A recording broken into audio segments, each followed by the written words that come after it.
It happened at around 6 p.m. Sunday. A suicidal Middletown man was threatening to jump off the Newburgh Beacon Bridge.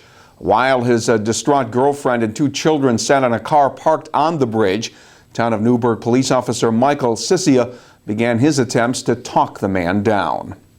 I was on a traffic stop on I-84 eastbound by the toll plaza, and while I was on the traffic stop, a convertible car pulled up in front, and a guy yelled out to me, "Officer, somebody just jumped over the bridge back there." And I asked him, he jumped off the bridge? And he said, yeah, he jumped off the bridge into the river.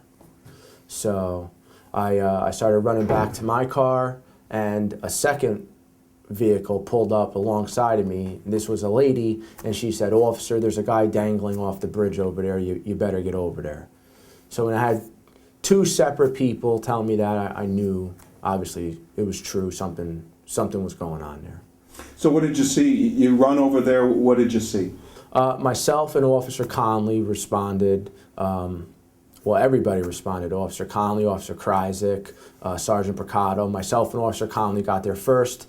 There was a vehicle parked in the emergency lane with its hazards on. There was a female standing outside the vehicle crying. She was obviously distraught. There was 2 young children in the back seat. And then out on the walkway was a male standing out there who was, visibly upset, obviously distraught.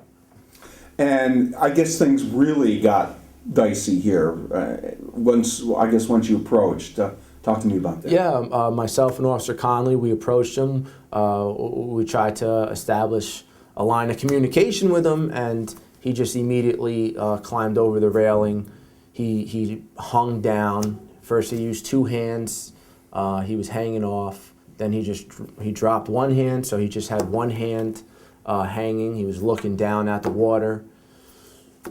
We thought for sure he was going to drop himself at that point, and for whatever reason, maybe he got cold feet or he got scared, and he decided against it. He pulled himself up back onto the walkway. Now, were you talking to him through all this? Or? We were trying to, yeah. We were yelling at him, trying to get his attention, because he was completely ignoring us at that point. When we first approached him, he was completely ignoring us. He wasn't responsive to anything we were saying. Then he climbed right down as soon as we approached him, and he was hanging with one arm there. So for whatever reason, only he knows, he pulled himself up, got back onto the walkway. At that point, Officer Conley grabbed the female and began talking to her, and then there was 2 young children in the back seat, so he started getting the backstory from the female as to, who is this guy, what's the problem, what's going on here, and he also he got the children and the female maybe like 100 yards down the bridge, so that if, God forbid, he decided he was going to jump, the children wouldn't have to see that, or his wife or girlfriend wouldn't have to see that. I started talking to him. And then he lowered himself again for a second time, dangling himself. This time he kept both hands there, but he dangled himself again and pulled himself back up onto the walkway a second time. And then from there, him and I, he was finally responsive to what I was telling him. Him and I had a conversation. I'll keep that private between me and him. And, I was able just to talk to him for a few minutes, and was able to get him back over onto the street, onto 84, and secure him.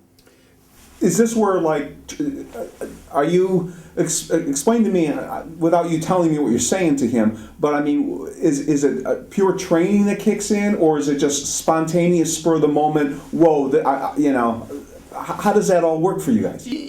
There's no training. Every situation is different, so there's no set manual or policy for how to deal with someone like that. You have to kind of just go with your instinct, go with your gut, what you think is going to work, what he responds to, what he doesn't respond to. I mean, I asked him what his first name was, just some very basic stuff. And like I said, I want to keep that conversation between him and I private, but I was able to start connecting with him, and he was looking right at me. He was listening to what I was saying. I had 2 members of Mobile Life Ambulance they were standing right next to me, so they were there to help as well.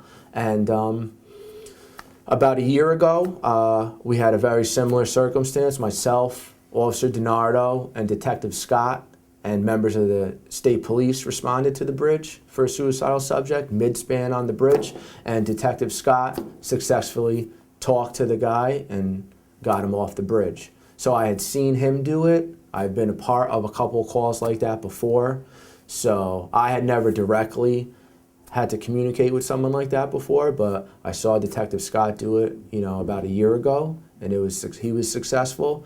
So I tried to just do the same thing that he did, and I pretty much just followed the blueprint that I saw him, and it was working. So I just stayed with it. So you use that experience, and obviously to help you with this. Yeah, it's on-the-job training. You just from every call you go on, you're dealing with people, you're talking to people, you see what works, what doesn't work, and how to make a connection with someone. So it just luckily it worked. I could have done everything the same way, and if he was really motivated, he would have let go.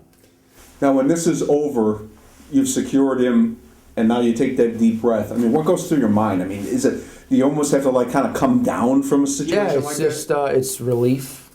It's just a relief. You have an adrenaline dump. You feel tired. Myself and Officer Conley, we drove him to St. Luke's Hospital, and on the way there, we were both saying, "Man, we're tired." We didn't do anything physical. It's just your adrenaline is going. It's such a tense, stressful couple minutes, and then when it's over, your body has that adrenaline dump, and you feel like you just worked out. Yeah. Anything else you think you'll take from this experience? I'm just happy everything worked out. That's basically it. Like I said, you could do everything textbook, by the book procedures, and it may not work. So we just got lucky. There wasn't anything extraordinary to it. Any one of the officers responding, if they had got there first, they would have done the same thing. Nothing different. The 49-year-old man was later taken to St. Luke's Cornwall Hospital for a psychiatric evaluation.